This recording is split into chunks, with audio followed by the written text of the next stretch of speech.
Hi, and welcome to Basketball Ireland's Performance Conference in association with Pinergy. In this discussion, we're going to be talking about the balancing team and player development. And delighted to say I'm joined by Susan Moran. Susan, thanks so much for joining us. Glad to be here. Thanks for having Great, me. no problem at all. So might be known well to a lot of the basketball public in Ireland, but Susan's a former Irish international and Tullamore native whose playing CV is one of the most impressive amongst any of the Irish players ever. At last count, Susan was inducted into 4 different Halls of Fame, including Basketball Ireland's Hall of Fame. As a player, she had a fantastic career in St. Joseph's University, finishing as the school's all-time leading scorer amongst men and women with 2,340 points, among a few other records as well. After finishing at St. Joseph's, she went on to play at the highest level in the WNBA with New York Liberty before playing professionally in Spain, New Zealand, and Australia. During her latter years as a professional, Sue had started her coaching career with the alma mater St. Joseph's, where she's been coaching for the last 17 seasons, I think 17, maybe 18, and right. currently holds the role as Director of Player Development. So obviously a huge CV. Just before we get into the playing stuff, I just want to touch, we had a discussion beforehand about how far you had gone as a player. Just want to touch briefly on your playing career. And obviously, women's basketball is huge in Ireland because it's probably one of our main indoor sports. So how did you make it from where you were playing in basketball in Ireland, growing up basketball in Ireland, to getting into the women's NBA? Well, I have to say, we did kind of discuss this before, but it almost started with a sport. So I'm a big proponent of growing up and playing a lot of sports. I think people are getting into specializations really young now, and it's something that was the complete opposite for me. So I grew up playing tennis, but kind of had a hand in a bunch of different things, but played tennis very, very competitively. So that kind of set the groundwork for maybe the competitive, the mental side, that mental toughness you need to excel in an individual sport. And then we just started a team at the Sacred Heart. So I was 12 when I started playing, which, in a lot of ways seems old, particularly over in the States. I see these 3-year-olds going around dribbling basketballs. I'm like, is that too Yeah.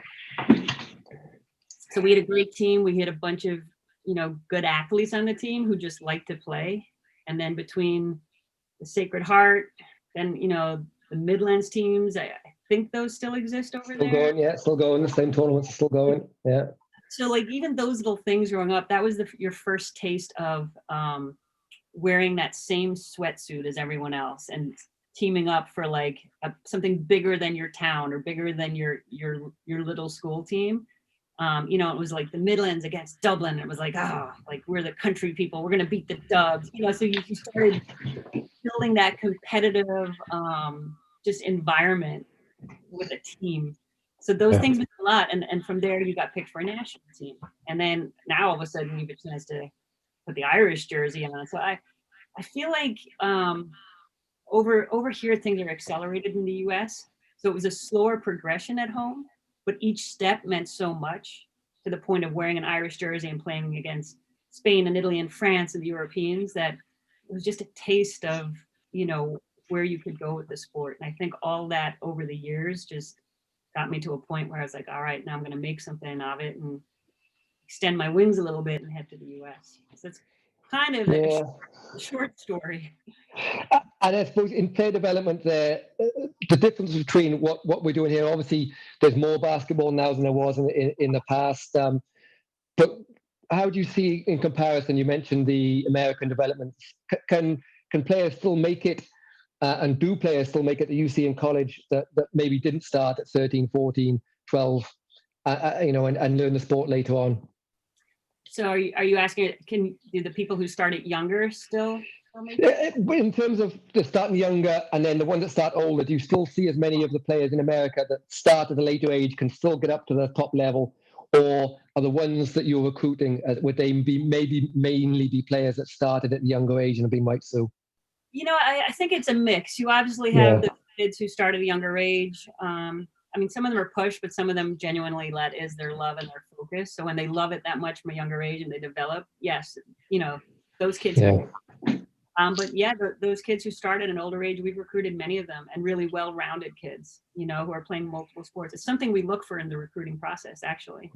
You know, a kid who's playing volleyball, a kid who's playing soccer. Like, you coach a little soccer, you know, the defensive footwork in soccer is very similar and very helpful. So as we recruit kids, if there's 3 sport athletes, they started basketball a little later, it's not a problem. And I think over here, a lot of times the post players seem to start later. So it's one of those things where they're gangly and not super coordinated younger, but someone sees them and says, oh, you're tall, you should try out for the basketball team.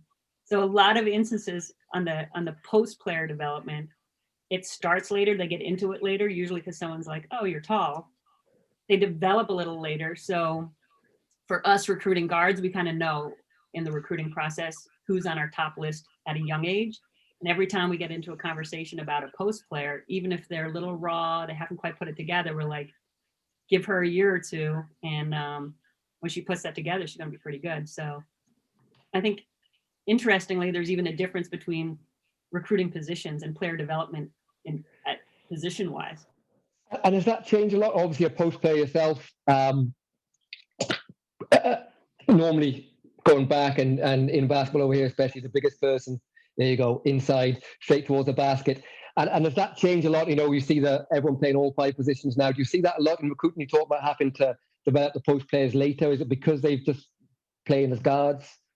You know what? I think everyone's wish is to play a guard position or to be multifaceted like that. Yeah. And it's funny, I have these conversations with post players. So every post player almost wants to be a guard, right? Because they're like, oh, if I'm a 6'1" point guard, you know, my ceiling is that much higher. And what I try to tell them is, if you're really good at what you do, you don't need to be a guard. Like, you can have guard skills. So if you're a 6'1" kid who can put the ball on the floor, take a couple of dribbles and get to the rim, well, then the 6'5" kid's going to have trouble guarding you. So embrace those guard skills, but you might not be the best choice to bring the ball up the floor for us. And that's okay, because now what is an advantage for you as an undersized post, let's say? I know 6'1" undersized post seems a little ridiculous because that's a kind of a big kid at home, but that at times is an undersized post over here. Your advantage is that maybe you can shoot the ball. So now a 6'4" kid's going to have to come out and guard you. You can put the ball on the floor. So now you can go take her. We can run some offenses to isolate you. And defensively, you can switch. So as a coach, you love when you can switch people defensively. You can guard a post. Now, if you start wanting to be the point guard and bringing the ball up the floor because you're like, oh, if I could just be a 6'1" point guard, well, now the little 5'5" kid who's going to be guarding you the full length of the court, she's going to have that advantage. She's a little quicker, a little lower to the ground. You're going to have some problems. So I'm not saying it can't be done. There's some great big point guards and great big guards out there, but part of player development is, what are your skills and how can we take advantage of them in a game to give you the best possible means of scoring or being successful. And it's not always changing your position, it's using the skills at your position to benefit the team. Yeah. Tell us a little bit about your new role you've been in for the last year and a half or so as Director of Player Development. How does that fit into the grand scheme of things at St. Joseph's? Oh, it's interesting because I think even myself, when you think of player development, and in essence, that's what this talk is about. You think of developing skills and developing stuff on the court. In my position, my player development actually is more off the court. So you come to a U.S. college, and yes, you know, we want good athletes, we want good basketball players, but what we are also selling to people is the idea of leaving St. Joe's. Yes, some people will go on to play pro, you know, and it's a small number who get into college on a scholarship. A smaller number who come out of it playing in the WNBA, and it's a small number who come out playing in Europe or wherever. So we want you leaving developed as a person. So when I was transitioning, we were kind of coming up with ideas, and there's certain paperwork that need to be filled out, and it was Director of Player Development. It's a role that exists here and there, but it's more off the court is the development that I do. So my job is career development, helping the kids get internships, talking to them about life after basketball, you know, resume building, team building stuff. So I do a lot of player development, the mental side of the game, mindfulness. You know, we have Calm app or Headspace, and talking them through, giving them resources to develop them holistically, I guess, and not just as a basketball player, because they get that training. Every school is going to have strength conditioning coaches and basketball coaches and nutritionists. They get all that stuff. So what are the things off the court that we can help develop them? And it's a big sell for us to have someone on staff that's devoted to that. You have to listen to all the complaining about lack of minutes and those kind of things. No, that's not something I listen to. So they know when they come to me, I will listen. I shouldn't say I won't listen. Yeah. When they come to me that they will get an ear, but they're also going to get a very honest response to what's going on. I'm not the person who say, you're not playing. I'm logical. I need them to get the emotion out of it. And sometimes it takes stepping away from the coaches who are yelling at you every day, talking to another face and another voice of, hey, well, I watch practice every day. So I'm not on the floor, but I still watch practice. So I can say, I'm watching, like, did you box out do you understand why we lost that last game? We gave up 15 offensive boards. So that is a priority. And did you box out today every time I practice? No. Well, you could focus on that. That's a very small thing. And it's not how big you are, how this, how that, how the other. You can literally box out every time. You have that ability. My 2.5-year-old could probably do it. So there, it's out of the intensity, because you play ball. Practice is intense. Coaches are intense. Players are intense. And sometimes you need to step out of that intense environment and actually sit and have a coffee and take it all in and have a chat with someone. It becomes more clear. It can give you some clarity. So do you find that they take that on board and that's natural added help? Because again, as you mentioned, it's not something that many players get the opportunity to have. That might be their parent at home who's telling them exactly what they want to hear when they get home. Whereas you've seen it from both sides. That must be a big help to them, I'd have thought. Yeah, I hope so. And you make a good point. We always say to them at the beginning of the year, your parents can be in touch with us about your health and your studies, but I'm not gonna, and we're not gonna talk about playing time with a parent, because they're not okay. So they're only hearing what you are telling them. And you're telling them one side of things. And also they have one kid who they're responsible for and concerned about. We have right now 13. So they have one kid, we have 13 kids, and we want the best for everybody. So it's a different dynamic. So I think it is good to be able to have another voice for that. So take us back to your time as associate head coach, and even before that, when you were first with St. Joseph's on the coaching staff. Obviously, recruiting is a big part of it. We talked about recruiting on one of the other panel discussions and what they're looking for. So you might touch on that a little bit, but I just wanted to get an idea of over the 4-year period, how do you balance between making a team good, winning games, and then developing the players that you see that are going to be there for perhaps 4 years and at the start of their journey? Yeah, I think that's something that we do a good job of at St. Joe's. I'm obviously biased, but over the years, the NCAA have had all these different rules, right? So when I first started playing and even first started coaching, you were only allowed to have a certain amount of kids in the gym at the same time. And this was in order to prevent coaches from running 3-hour practices for 9 months of the year, right? So as time has gone on, now we have less restrictions. So during the summer, we were never allowed to run a team practice. Now we can run a team practice. So it used to be you can only have 3 kids and 1 coach in the gym at a time, which was great because it led to a lot of player development. Now we can have the whole team if we want. So some coaches choose to, I just care about the big picture, getting my offenses in, doing this, doing that. So they don't do individual sessions with kids.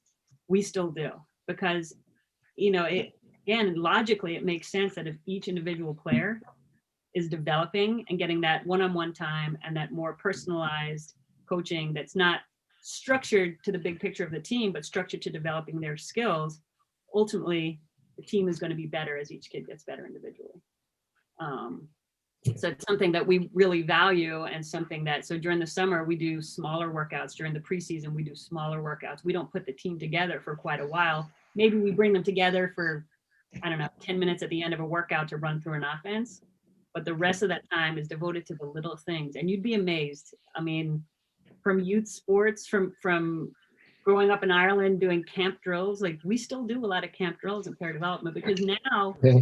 not only are college coaches getting away from it, but high schools are getting away from it. And you know, the AAU system here, they're games, winning, where am I going to travel, who am I playing, but not, can I make a bounce pass? And in order for our team to be good, you must be able to make a bounce pass into the post. So we spend a lot of time on what you may consider like camp style drills. Yeah. Good little parts tuned up. So post players, your hands. So yeah, we can have a 2-hour practice, but are they really, you know, they're going to get some passes thrown to them. Are they really working on their hand-eye stuff? No. So we have a drill where you drop a ball. As a soccer coach, you like this. You kick it. So that ball's coming with a bit of force. And you have 2 people doing it. So they are catching balls left and right. So the hope is when we get together as a team and your guard throws a pass that is not quite on point, they have done it enough where they have the skills necessary to go get that ball with 2 hands. Yeah. Obviously, you have a ton of games during the season. They come thick and fast. So as the season progresses, how does that balance work there? Because obviously, you know, games are really important, keeps the staff in a job every year. But you talk about the player development and doing those skills. You have more time than most. But where would the balance be in terms of how much development you do during season and how much is focused on the next game coming? So that's pretty tough. So that's why we devote a lot of time in the summer to player development and in the preseason. At the beginning of the season, I would say we devote some time at practice each day to what we call guards posts. So we're going to have a big team practice with a lot of, I mean, the majority of our drills together, a lot of scrimmaging, putting in concepts, offensive concepts, defensive concepts. But we will devote some time every day to guards posts. And that's where we'll pick, you know, it could be a different skill for the guards, different skill for the posts. And it's just 10 minutes. So it's really not a lot of time at that point. But if there's something to focus on, something we're not getting right, something we need to work on, we would consider that still some of their player development. And then as the season progresses, practices become a lot shorter, right? Because bodies get a little worn down. So now, in my mind, the player development that's happening at that point actually almost turns to tape, to watching film. So rather than have you out on the court now trying to catch these passes, you've already done that work. The muscle memory is there. If it's not showing up in a game and the performance isn't good, now we'll sit down as your position coach and say, hey, let's look at this. This was from practice the other day, or this was from our last game against LaSalle. Your angle on this screen was bad. What have we talked about? Make it, you know, so at some point in the season, the development almost switches to visual in order to rest those bodies, because of all the sports, I think in college, it might be the longest one. It's a really long season, and it's a tough season on your body. So you can't have them on the floor all the time. You mentioned there the video stuff, and I mean it's hitting Ireland more and more, and players are starting to do that more and more. But it's always been a big thing in the States. Yeah. Do you have players that have never done it before when you come in? I mean, obviously it's a big tool to be able to learn from when they're watching video and learning from video. Is that something you have to teach them as part of their development, how to watch and what to watch? Yeah, I would say coming in, a lot of the young kids have, through their high schools, you'd be amazed how technologically advanced they are. So they have watched film, but what you said is correct, how to watch it. So they've watched saying, ooh, I scored, yay, like that was a nice play, or ooh, didn't that 3 look pretty? So they've watched it, and you know, there's a certain understanding that maybe comes with that. But there's another level to learn from it. So like next pass, looking at someone that's not in your position. What is the point guard doing? Like you're mad you're not getting the ball, but she's getting pressured 94 feet. Like that's a tough pass. So there is a way to watch it and things to look for. And I think that does take a little bit of time for them to adjust. Just as, I mean, I played for, I don't know how many years, and then I became a coach. And the first time I watched film, it was like watching it for, you know, our head coach, Cindy Griffin, gave me a list of what she actually wants. What are people doing on ball screens? How should we defend ball screens? What is a weakness in their defense? But, you know, let me know the gaps in their zones. Yeah, I had played against zones all my life and said, oh yeah, like I can score against the zone. But when someone sat down with a paper and said, tell me this, who's their best rebounder? Who's their weakest defender? It was like, I can't do this. And watching film took me hours to do scouting reports. Whereas by my last year coaching, it was like, oh, because your mind gets trained and it's much easier. Okay, so in terms of going from a player and how you perceive your coaches and how you were coached as a player, is there things that you didn't like as a player that coaches do that now you see yourself doing, or that you try and keep away from now you're a coach? It's funny. Obviously, as a player, one thing I hated was like running as a punishment, because I looked at it as a punishment. Yeah. As a coach, you find that like having to do a sprint or having some sort of repercussions to performance actually does work, and that's something that really, so I never liked it as a player, but as a coach, you see the results of, I'm not even saying running, I'm not even saying punishment, but there was always goals to meet in drills. If you didn't get them, even if it's just a down and back, it's like the pressure that I like as a player, you're like, or making free throws in a certain drill. You don't want to be the one who lets the team down and they have to sprint. And again, I'm not talking miles, just a down and back, but it was still there. And I didn't like that as a player. But as a coach, it's like, you have to be able to make that free throw when it's on the line, something that I think is effective that I wouldn't have liked to admit when I was a player. So when you transitioned first, you were lucky enough to be a coach whilst you were still playing. So did that help the transition from being a player to being a coach, and especially the way the players perceived you as, being a professional player still whilst you were coaching them? Yeah, I think for me, being able to suit up and put my shorts on and get out there and play against them, there was a certain level of respect, right? So they weren't just hearing, oh, Sue scored this many points, or Sue played here, or Sue did that. It was like I was out there in the heat of the battle with them. So I had to defend them. They had to defend me. So we got to like compete and battle against each other. And I think rather than hearsay, or rather than, hearing that someone is good, they had to go out there and prove themselves against me. And that created a really big respect level as I started my coaching career, because I was still in playing mode. And as things went on and you kind of probably got more confidence as a coach, how did that change when players come in for the new year, in terms of, how you gain their respect straight away? Is that slightly different when you're just a coach, or an associate head coach, or an assistant coach, or anything like that? Yeah, I mean, it's definitely different. I think the head coach, it's very different. If Coach Griffin has to miss a practice for any particular reason, there's a different feeling in the gym, because she's the head coach, right? And that's and that's how to.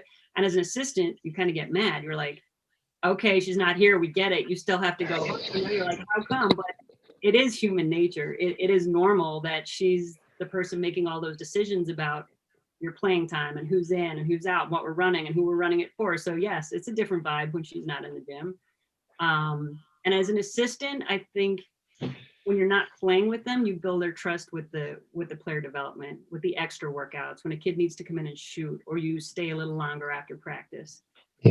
That's how you gain trust and gain respect, by taking time outside of practice to really focus on something that's going to help a kid. Like they see it, they know you're committed.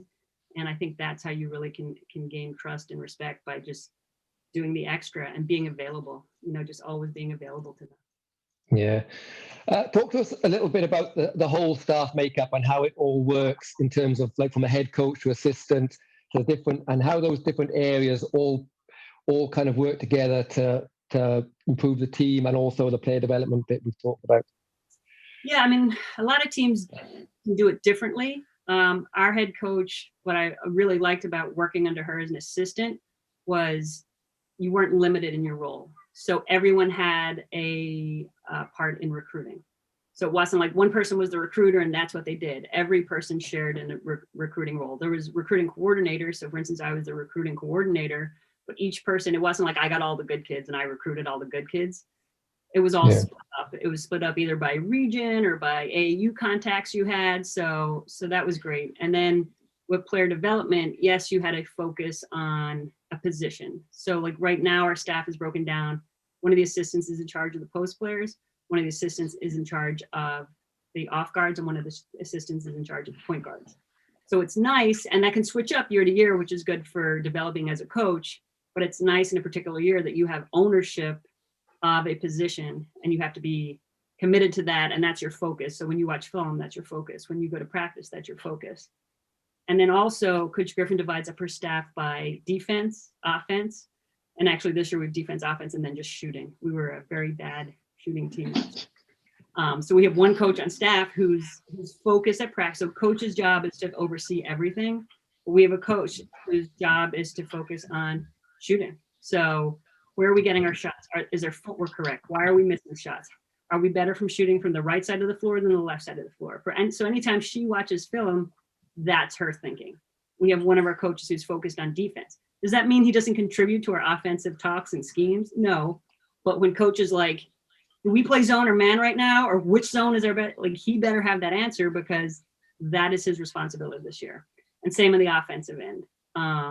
What are we running? Coach Griffin lets the assistants actually put in the offenses, and they have a really loud voice at practice, which is great. So that's how we do it. Different teams have, on some teams, one person does all the scouts for the year.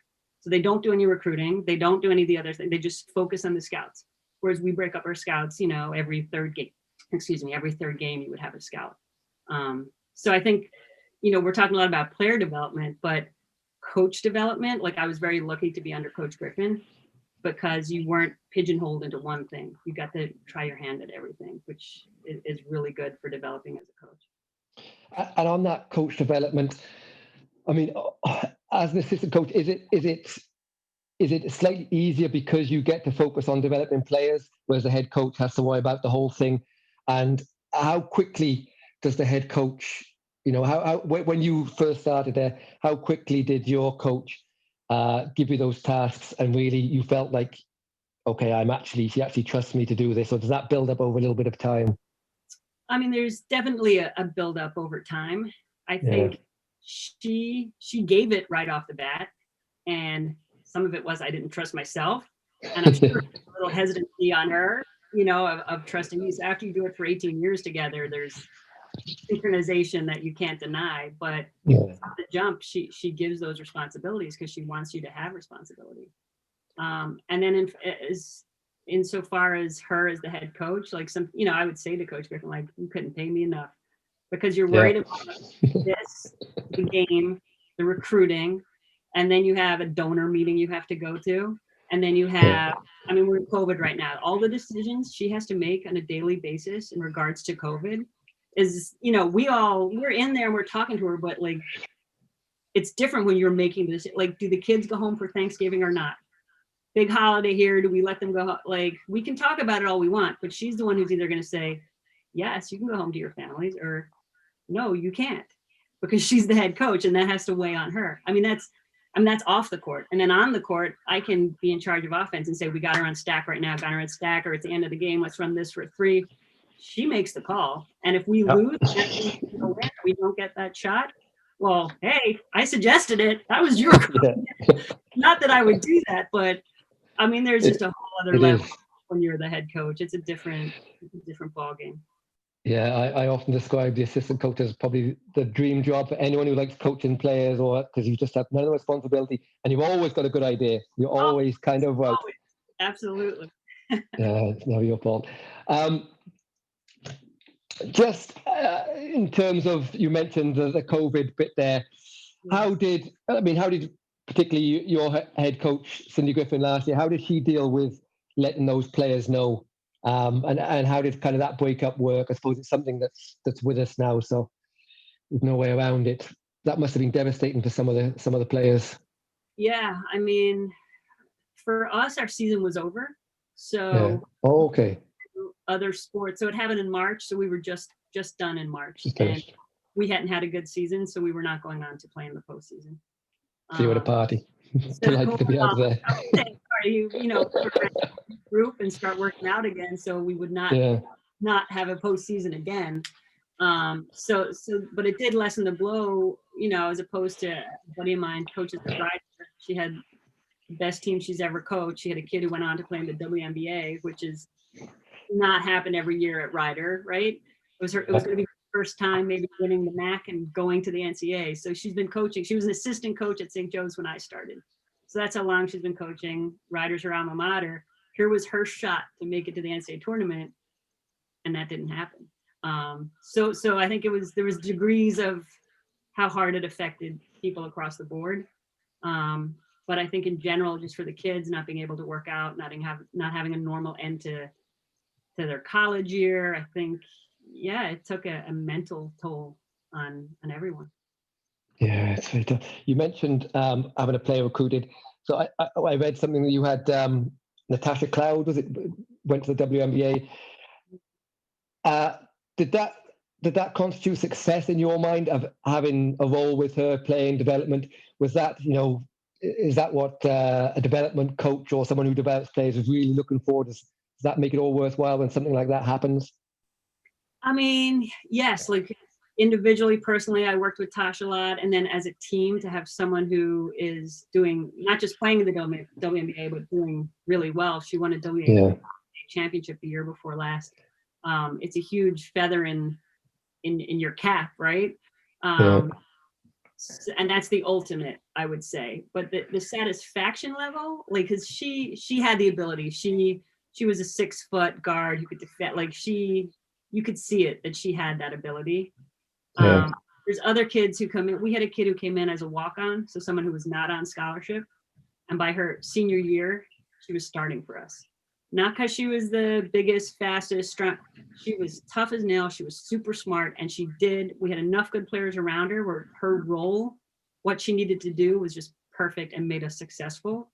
That's an awesome feeling. Like, is that better than you can't compare them, but a kid who had the God-given talent to begin with, worked really hard and went through the St. Joe's system and came out very successful. That's an unbelievable feeling. And you have a kid who walked onto the team, didn't have a scholarship, earned a scholarship, and ended up starting. That's an unbelievable feeling too. So there's so much. There's kids who don't play a lot and become doctors.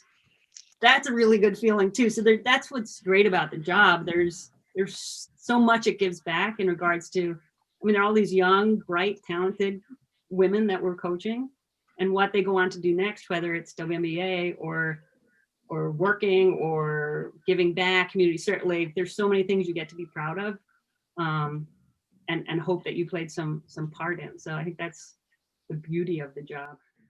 Yeah, very lucky. Just quickly, we're stuck on time here, and I just wanted to kind of, for the Irish coaches out there, obviously you've mentioned assistant coaches, now you've a job as director of player development. Sometimes, as you'd probably remember, we're lucky if you can get 2 people that can coach in the gym at the same time. And especially women in coaching, over the last few years, we've had a lot of really good and successful women's coaches, but getting numbers through has been difficult. So what kind of advice and what things should coaches that are looking for experience and coming on as assistant coach, how do they get successful at being an assistant coach in terms of working with their head coach?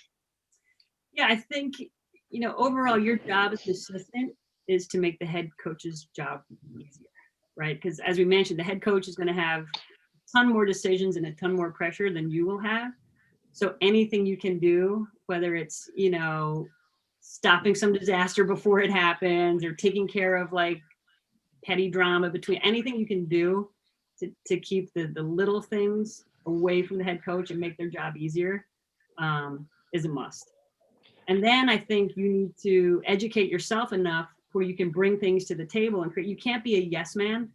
I think some people say, yeah, yes, coach, yeah. And that'll get you only so far. Like, bring ideas, do the research. The internet is just pouring with, if you really hate the press that you guys are running, go watch a film, get online, find one you think might work better, and then bring it to the coach. And when the coach says, no, I don't like it, that's okay. That's okay, because that's their prerogative. And you've gained yourself a bunch of knowledge for the next time. So you just have to be really eager to learn. Don't be a yes man. Don't be combative just to be combative, but you got to be that sounding board and make your head coach's job easier. So that's probably one of the biggest positives of lockdown, is that coaches have found that time to share and give back on these Zoom calls, but also to go out there and educate themselves by watching these kind of Zoom calls, because we all have so much more time. Just flip that over to the head coach. And I suppose one of the reasons that we struggle to get coaches, all the people don't want to be assistant coaches, is because the head coaches in a small area where here, when it's not your job, sometimes don't have the patience with the assistant coaches and don't see it as their job to help them and bring them on. Just talk to us briefly about maybe how Cindy helped you come on, but also what the head coach's role in terms of helping develop a coach. Yeah, I think it's our job to develop players, right? We've talked about that, and I think to a certain extent it is the head coach's job to develop assistants, because we want to keep growing this game. That's all this sharing that's happening. We want to grow this game. We love this game. You're coaching because you love the game. So yeah, you need to take a little responsibility for developing that. So sometimes you probably do need a little patience with your assistants. But I think if you work on the development early as a head coach, well, now you're going to have this much more groomed, professional assistant who actually can contribute and help you more in the long run. It's like the players, we develop their skills individually to help the team in the long run. Well, your team is your staff, and it may only be one in Ireland, it may be 5 or 6 over here, but they're your team. That's who you're going to go to battle with. So you need to have them ready. So you need to look at almost like they're your players. You're the head coach, your staff are your players. And then as a staff as a whole, you got your actual players to develop. So I think if you look at it as 2 teams working collectively together, you need to take developing your assistants as seriously as you take developing your players, because you're all in it together in the end. Yeah, definitely. Just final one. We had another panel discussion about recruiting, and obviously being an assistant, that would be part of your job, I suppose, for many years. What would you say, in particular for players over here in Ireland and abroad, what would you say is some of the biggest things that those players need to do in order to get themselves recruited, and that they need to be making sure that they've ticked the boxes for, and what are you looking for as a college recruiter?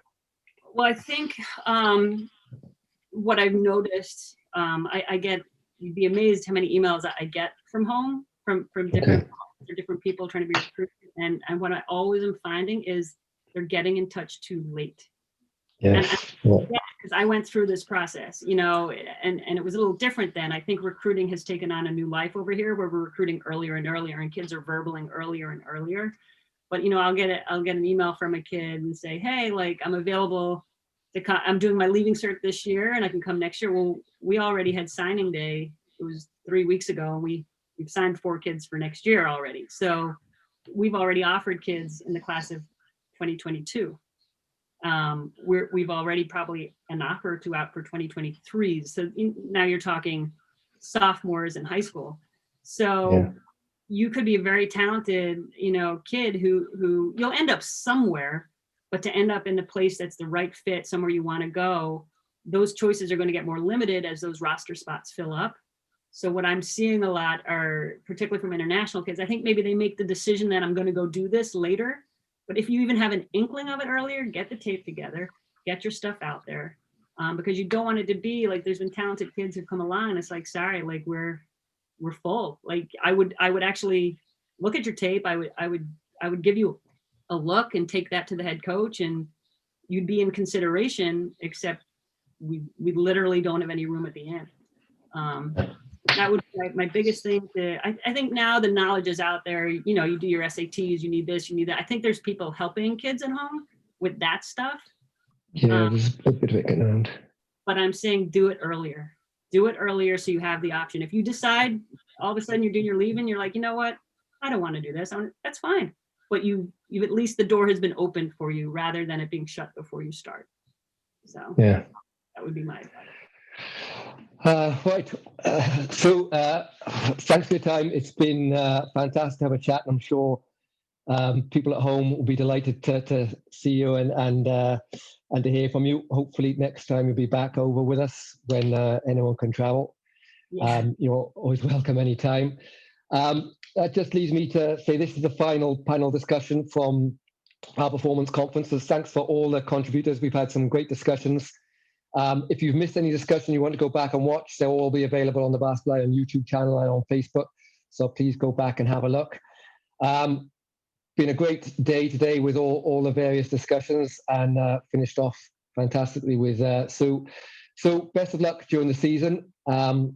Hopefully you get to, we were discussing earlier, the games cancelled and same as everyone else. So hopefully you get a good run of it and the season goes well from you, and I'm sure you'll get plenty of support from home here. Yeah. So thanks for your time, and we'll speak to you soon. Thank you, Matt. Just keep the faith, everyone. Keep the faith.